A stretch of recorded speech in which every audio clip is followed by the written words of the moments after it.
आज हम जानेंगे कि वैसे तो श्री कृष्ण पांडवों के प्रति अत्यंत स्नेह रखते थे, पर एक दिन पांडवों की मूर्खता के कारण श्री कृष्ण इतने क्रोधित हुए कि उन्होंने पांडवों को इंद्रप्रस्थ छोड़कर जाने के लिए कह दिया और उनके सारे ही रथों को चकनाचूर कर दिया।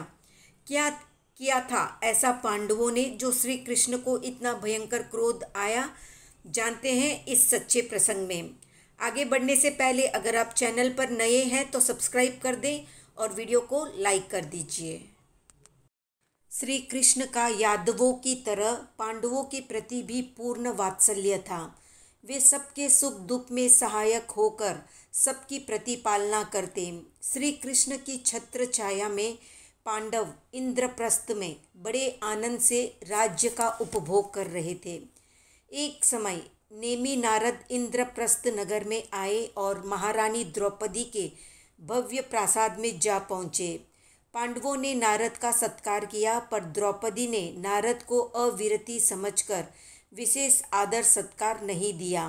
नारद क्रुद्ध होकर मन ही मन द्रौपदी का कुछ अनिष्ट करने की सोचते हुए वहाँ से चले गए। वे ये भली प्रकार जानते थे कि पांडवों पर श्री कृष्ण की असीम कृपा के कारण भरत खंड में कृष्ण के भय से कोई द्रौपदी की ओर आंख उठाकर भी नहीं देख सकता।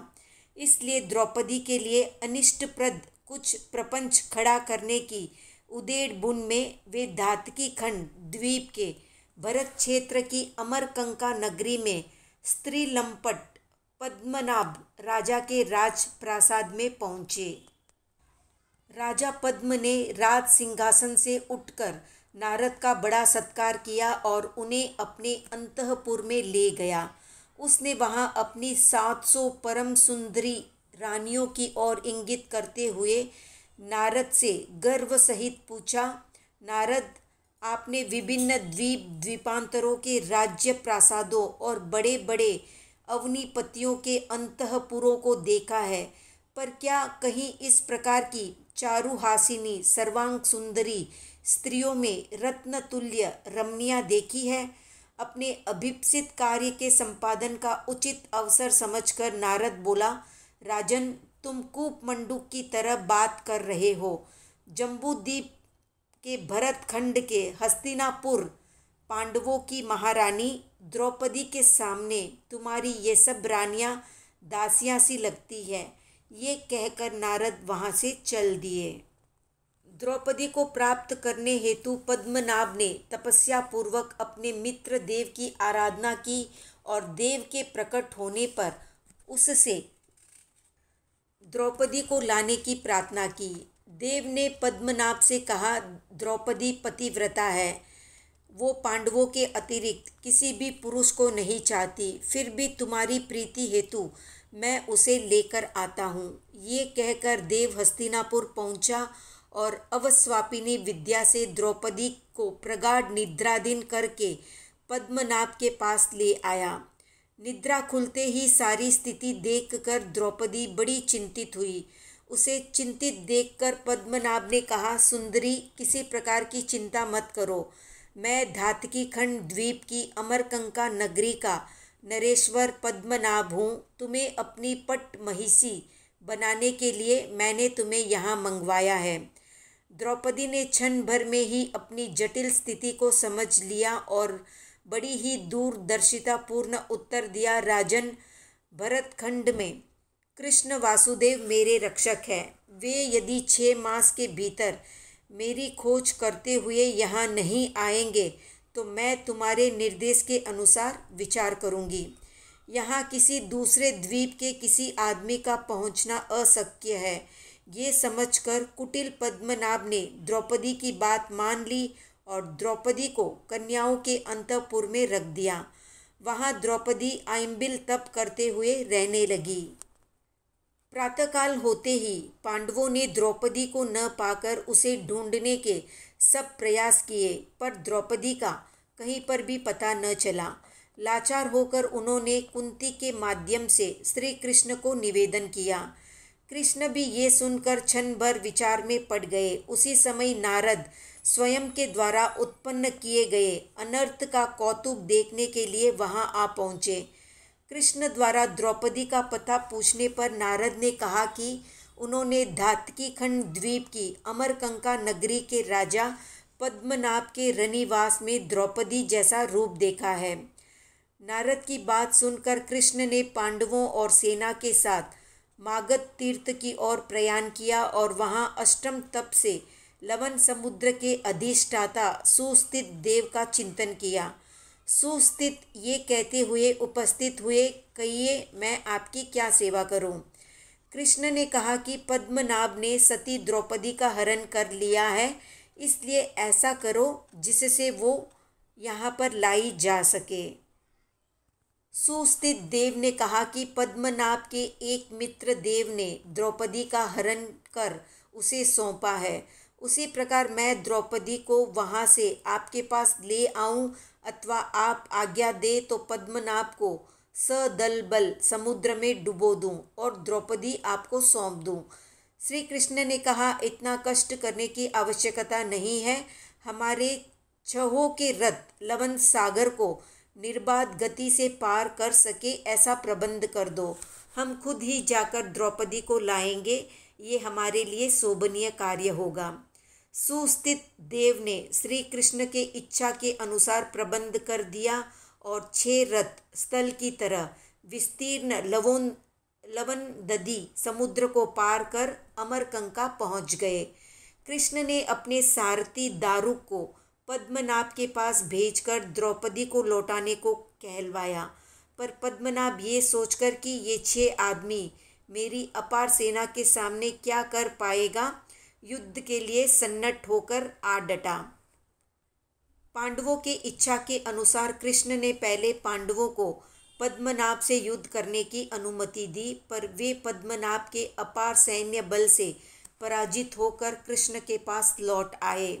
उसके बाद कृष्ण ने 5 जन्य शंख का महाभयंकर घोष किया और सांग धनुष की टंकार लगाई तो पद्मनाभ की 2/3 सेना नष्ट प्राय होकर तितर बितर हो गई और भय से थर थर कांपता हुआ पद्मनाभ 1/3 अपनी बची खुची भयग्रस्त सेना के साथ अपने नगर की ओर भाग खड़ा हुआ। पद्मनाभ ने नगर के अंदर पहुंचकर अपने नगर द्वार के लोक कपाट बंद कर दिए और रनिवास में जा छुपा। इधर श्री कृष्ण ने नरसिंह रूप धारण करके एक हस्ततल या हत्तल के प्रहार से ही नगर के लोक कपाटों को चूर्ण कर दिया और वे सिंह गर्जना करते हुए पद्मनाभ के राजप्रासाद की ओर बढ़ चले। उनकी सिंह गर्जना से सारी अमरकंका हिल उठी और शत्रुओं के दिल दहल गए। साक्षात महाकाल के समान अपनी ओर झपटते श्री कृष्ण को देखकर पद्मनाभ द्रौपदी के चरणों में जा गिरा और प्राण भिक्षा मांगते हुए गिड़गिड़ा कर कहने लगा कि देवी मुझे क्षमा करो, मैं तुम्हारी शरण में हूँ, इस कराल कालोपम केशव से मेरी रक्षा करो। द्रौपदी ने कहा कि यदि प्राणों की कुशल चाहते हो तो स्त्री के कपड़े पहनकर मेरे पीछे पीछे चले आओ। भयकंपित पद्मनाभ ने तत्काल अबला नारी का वेश बनाया और द्रौपदी को आगे कर उसके पीछे पीछे जाकर उसने श्री कृष्ण के चरणों में नमस्कार किया। कृष्ण ने भी उसे अभय दान दिया और द्रौपदी को पांडवों के पास ले आए। द्रौपदी सहित वे सब 6 रथों पर आरूढ़ होकर जिस पथ से आए थे उसी पथ से लौट पड़े। उस समय धातकी खंड की चंपा नगरी के पूर्णभद्र उद्यान में वहाँ के तीर्थंकर मुनि सुव्रत के संवत्सरण में बैठे हुए धातकी खंड के वासुदेव कपिल ने कृष्ण द्वारा किए गए शंखनाद को सुनकर जिनेन्द्र प्रभु से प्रश्न किया कि भगवान, मेरे शंखनाद के समान ये किसका शंखनाद कर्ण गोचर हो रहा है। द्रौपदी हरण का सारा वृतांत सुनाते हुए सर्वज्ञ प्रभु मुनि सुव्रत ने कहा कि कपिल जम्बूद्वीप भरत क्षेत्र के त्रिखंडाधिपति वासुदेव कृष्ण द्वारा किया हुआ ये शंख निनाद है। कपिल ने कहा कि भगवान, मुझे उस अतिथि का स्वागत करना चाहिए। तो भगवान ने कहा कि कपिल, जिस तरह 2 तीर्थंकर और 2 चक्रवर्ती एक जगह नहीं मिल पाते, उसी प्रकार दो वासुदेव भी नहीं मिल सकते हैं। पर तुम कृष्ण की श्वेत पीत ध्वजा के अग्रभाग को देख सकोगे।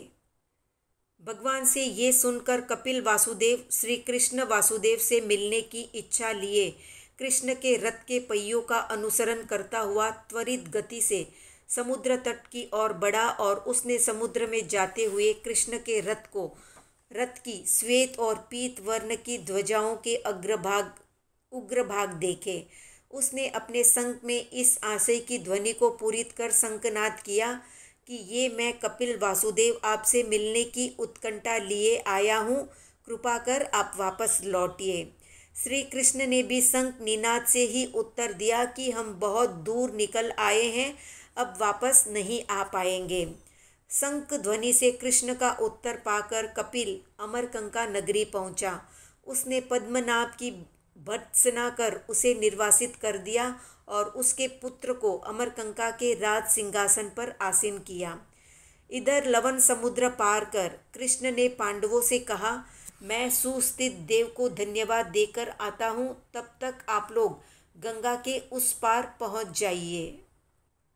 पांडवों ने नाव में बैठकर गंगा के प्रबल प्रवाह को पार किया और परस्पर ये कहते हुए कि आज श्री कृष्ण के बल को देखेंगे कि वे गंगा के इस अति तीव्र प्रवाह को कैसे पार करते हैं, नाव को वहीं रख लिया। सुस्थित देव से विदा होकर कृष्ण गंगा तट पर आए और वहां नाव को न देखकर एक हाथ से घोड़ों सहित रथ को पकड़े, दूसरे हाथ से जल में तैरते हुए गंगा को पार करने लगे। पर गंगा के प्रवाह के बीचों बीच पहुँचते पहुँचते वे थक गए और सोचने लगे कि बिना नाव के पांडवों ने गंगा नदी पार कर ली तो वे बड़े सशक्त हैं। कृष्ण के मन में ये विचार उत्पन्न होते ही गंगा के प्रवाह की गति धीमी पड़ गई और उन्होंने सहज ही गंगा को पार कर लिया। गंगा के तट पर पहुँचते ही कृष्ण ने पांडवों से प्रश्न किया, आप लोगों ने गंगा को कैसे पार कर लिया? तो पांडवों ने उत्तर दिया, नाव से पार किया। कृष्ण ने पूछा, फिर आप लोगों ने मेरे लिए नाव क्यों नहीं भेजी? तो पांडवों ने हंसते हुए कहा कि आपके बल की परीक्षा करने के लिए हमने नाव नहीं भेजी। कृष्ण उस उत्तर से अति क्रुद्ध होकर बोले, मेरे बल की परीक्षा क्या अभी भी बाकी रह गई है? अथाह अपार लवन समुद्र को पार करने और अमरकंका की विजय प्राप्त करने के पश्चात भी आप लोगों को मेरा बल ज्ञात नहीं हुआ?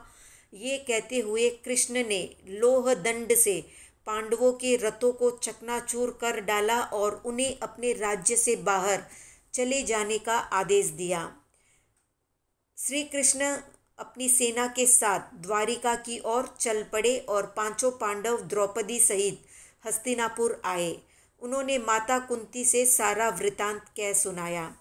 सारा वृतांत सुनकर कुंती द्वारिका पहुंची और श्री कृष्ण से कहने लगी, कृष्ण, तुम्हारे द्वारा निर्वासित मेरे पुत्र कहाँ रहेंगे? क्योंकि इस भरत क्षेत्र में तो तिल रखने जितनी भूमि भी ऐसी नहीं है जो तुम्हारी न हो। कृष्ण ने कहा, दक्षिण सागर के तट के पास पांडु मथुरा नामक नया नगर बसाकर वहाँ पर रह सकते हैं। कुंती के लौटने पर पांडवों ने दक्षिण समुद्र के तट के पास पांडु मथुरा बसाई और वहाँ रहने लगे। उधर श्री कृष्ण ने हस्तिनापुर के राज सिंहासन पर अपनी बहन सुभद्रा के पौत्र और अभिमन्यु के पुत्र परीक्षित को अभिषिक्त किया। जिस स्थान पर कृष्ण ने क्रुद्ध होकर पांडवों के रथों को तोड़ा था, वहाँ कालांतर में रथमर्दन नामक नगर बसाया गया। तो इस तरह सच्चे पुरुषों की कभी भी परीक्षा नहीं लेनी चाहिए। सच्चे लोग एक बार नाराज हो जाते हैं तो उन्हें फिर से मनाना बहुत ही दुष्कर होता है। इसलिए बेहतर होगा उन्हें नाराज ही न किया जाए, क्योंकि अनमोल लोग हमेशा संभाल कर रखने योग्य होते हैं, खोने योग्य नहीं होते। तो आज का प्रश्न है कि श्री कृष्ण के उस पुत्र का नाम क्या था जो भगवान अरिष्ट नेमि के पास दीक्षित हुआ था? कमेंट में बताएं। वीडियो पसंद आया तो लाइक, शेयर, सब्सक्राइब।